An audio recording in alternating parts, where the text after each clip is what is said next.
According to Esther 4.14p, what might be the reason for coming to the kingdom? Esther 4.14. The Book of Esther, a story of courage and faith in the face of adversity. It's a reminder that God can use anyone, even someone in a seemingly powerless position, to accomplish his purposes. You're right. Esther's story is full of twists and turns, and it ultimately points to God's sovereign hand at work behind the scenes.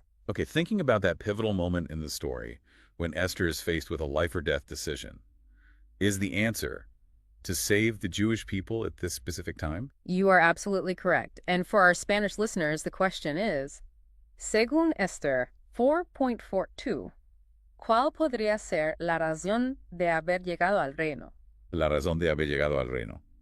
The Spanish phrasing adds a sense of mystery and destiny to the question. It's like we're uncovering a hidden purpose. So the answer in Spanish is, salvar al pueblo judío en este momento específico. Let's hear what the verse itself says. Esther 4.14 reads, "For if you remain completely silent at this time, relief and deliverance will arise for the Jews from another place, but you and your father's house will perish. Yet who knows whether you have come to the kingdom for such a time as this?" That verse gives me chills every time I hear it. It's such a powerful reminder that we all have a role to play in God's story. We may not all be called to do something as dramatic as saving a nation, but each of us has a unique purpose. Absolutely. And sometimes, like Esther, we're placed in specific situations for such a time as this. It's a call to be open to God's leading even when we don't fully understand his plan. Are you ready for our next question? Bring it on. I'm loving this. All right, here's the question in English. According to Job 8.5, what should one do to seek God?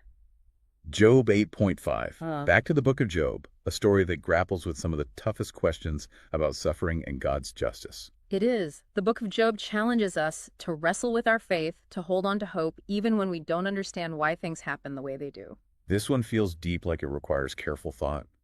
Is it seek him early and make supplication to the Almighty? You are absolutely correct. And for our Spanish listeners, the question is, según Job 8.5, ¿qué debe hacer uno para buscar a Dios? ¿Qué debe hacer uno para buscar a Dios? I love the way the Spanish phrasing emphasizes the active nature of seeking God. It's not something that just happens to us. It's something we need to intentionally pursue. So the answer in Spanish is, buscarlo de mañana y rogar al Todopoderoso. What does the verse itself say in both languages? In English it reads, "If thou wouldest seek unto God betimes, and make thy supplication to the Almighty." And in Spanish it's, "Si tú de mañana buscares a Dios y rogares al Todopoderoso." It's a call to action, isn't it?